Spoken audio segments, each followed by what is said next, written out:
ভারতের প্রধানমন্ত্রীকে সাপুড়িয়া হিসাবে দেখিয়ে দিল নরওয়ে দেশের নিউজ চ্যানেলগুলো। আমি তাদেরকে একটা কথা বলতে চাই, আপনারা কোন দুনিয়ায় বাস করেন? যে দেশ চন্দ্রযান 3 চাঁদের দক্ষিণ মেরুতে অবতরণ করে ইতিহাস বানিয়ে দিল, ইউপিআই দিয়ে গোটা বিশ্বকে ডিজিটাল পেমেন্ট মডেল দিল, আর গোটা বিশ্বের ট্যালেন্টের হাব বানিয়ে দিয়েছে, তাকে কতক্ষণ সাপ আর সাপুড়িয়ার দুনিয়া মানতে থাকবে তোমরা?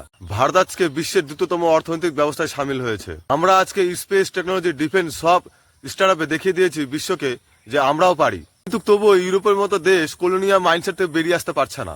নরওয়ে নিউজ চ্যানেল দ্বারা ভারতের প্রধানমন্ত্রীকে এইভাবে সাপুড়িয়া হিসাবে দেখানো কোনো ব্যঙ্গ নয়। তারা এখনো ওই মানসিকতায় আছে যে ভারত এখনো গোলাম হয়ে আছে। তোমাদের আমি মনে করিয়ে দিই, এটা ওই ভারত যে ভারতের গ্রামে ছোট ছোট দোকানগুলোতে ইউপিআই পেমেন্ট নেওয়া হয়, আর স্টার্টআপ বিলিয়ন বিলিয়ন ডলারের কোম্পানি বানাচ্ছে, যেখানে আমাদের ইসরো অল্প খরচে মহাকাশের বড় বড় মিশনগুলো সফল করছে। কিন্তু ইউরোপের কিছু মিডিয়ার মানসিক নকশা আজও আপডেট হয়নি। এই জন্য ভারতের প্রতিটা উপলব্ধিতে তাদেরকে ভিতরে ভিতরে জ্বালিয়ে দেয়। আমরা আপনাদের অস্থিরতা বুঝতে পারছি এখন, কিন্তু লক্ষ্য রাখবেন এই সাপুড়িয়ায় যেন একদিন আপনাদের পিছনে সাপনা ঢুকিয়ে দেয়। যদি আপনি সত্যিকারের হিন্দুস্তানি হন না, এই ভিডিওকে প্রচুর শেয়ার করুন। নিজেকে প্রাউড ফিল করলে আমাকে ফলো করুন এরকম অ্যামেজিং ভিডিও দেখার জন্য।